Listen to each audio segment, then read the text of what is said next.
Ассалаумағалейкум. Тыңдарман, так, Орал апа сізге жауап. Кәпір деген сөз дінсіз емес пе дегенге. Так, енді біздің төл дүниемізді қазіргі таңда әркім еншілеп алып кетіп жатыр. Сондықтан кәпір деген сөз ол көне түріктің сөзі. Ол адам періште болып келеді, сосын пір болып, великий пір болып толығады. Соны қазіргі таңда теріс айналып, қазіргі таңда енді ол бір дінсіз, мәнсіз деген ұғымға ие болды. Енді оны жоққа шығару үшін алыстан еңбек бастау керек шығар. Мысалы, мұсылман деген сөзді мен ана жерде муслим деп айтып тұрмын, бірақ сіздерде ол жерде сұрақ туындамай тұр. Негізгі соңғы нелерімді көрген боларсыңдар шығар. Ол мұсылман деген сөзде қазақ түріктің көне сөзі. Сөйтіп айналма деп қазақта балдарға ұрсады. Сөйтіп біздердің дүниеміз теріс айналып кетіп, өзімізге теріс келіп атқан жерлері бар. Сондықтан да айналымға тыйым салған мүмкін. Ол енді бірінші адамзаттың есін жинап пайда болғанда аңғашардың алдында сондай билерді орындап, нені айналып, жаңағы аңды айналып, оған садақ найза қадап, сондай би өнері болған.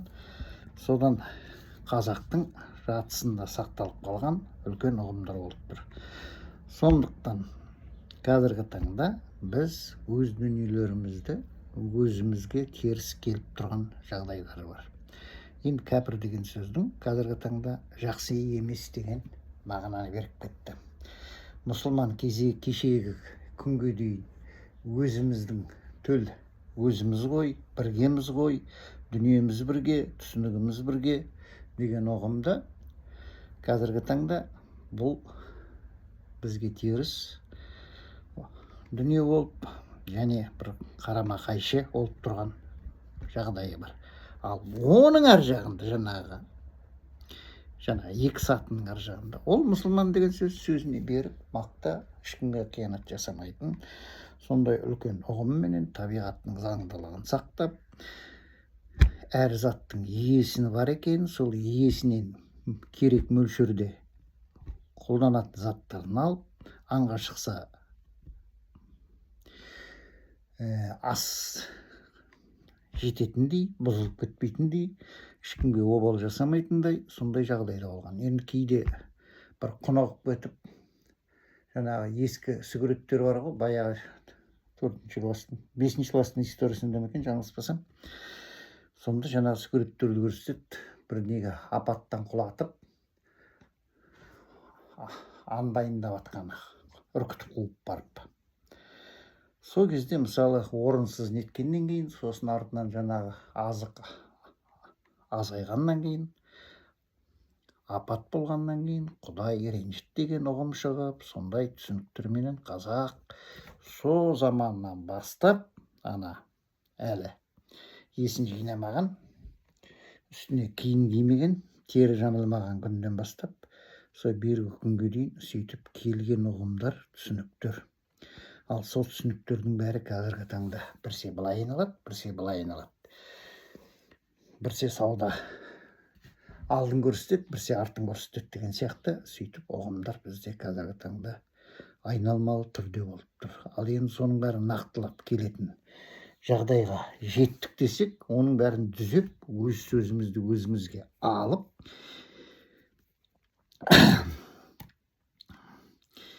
сөйтіп өзімізге қайтаруымыз керек. Неге біз көрінген көк аттыға өз дүниемізді талатып жіберуіміз керек? Қазіргі таңда бірдемені іздей алсаң, я арабтан келді дейді, я парсыдан келді дейді.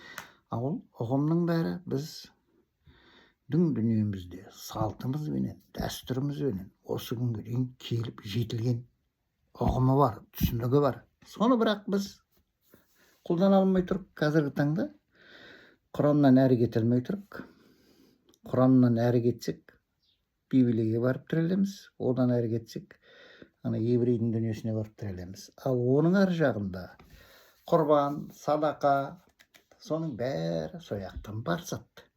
Оны бірақ қазір кеше өткен мейрамдарда оны айтып, жарытып ешкім жата алмады. 6 айдан басталатын, мысалы 20 мың жыл бұрын ана Америка үндістері өтіп кеткен дейді. Анаяққа біреулер 30 жыл мың дейді, біреу 40 жыл мың дейді. Қалай айтқанда да 20 мың жылыңда жақын емес. Оны таңертеңгі бір эфирде біреулер мазақ қылып, жаңа үнділер біздің бабамыз екен, бірдеме екен, соларды да біз детейік, үйтейік, бүйтейік деп. Ол шәкәрімде де бар, мен жаңылыспасам. Үндіден қазақтың дүниесі, жаңағы рухани дүниесі содан келеді деп. Одан келіп біз дамып, мына сатыға жеттік, ал Америка өткен индейстер сол баяғы сатысында қалып қойды, дамамай қалды. Енді олардың жаңағы аңыздарында мына теңіздің ар жағынан өздеріміздің бауырларымыз келіп бізді құтқарады деген ұғым бар. Ендігі таңда ұмытылып кетпесе. Сондықтан бізді қазіргі таңда өз дүниемізді түгелдеп және рух беретіндей жағдайға жете аламыз ба, жете алмаймыз ба? Осылай айта берсем, әңгіме көп, ой дейтін көп, бірақ кейде ой менен әңгімем дөп келмей қалам атырма деймін. Солай ал сау болыңдар. Осы тойғандарыңызға риза болыңдар.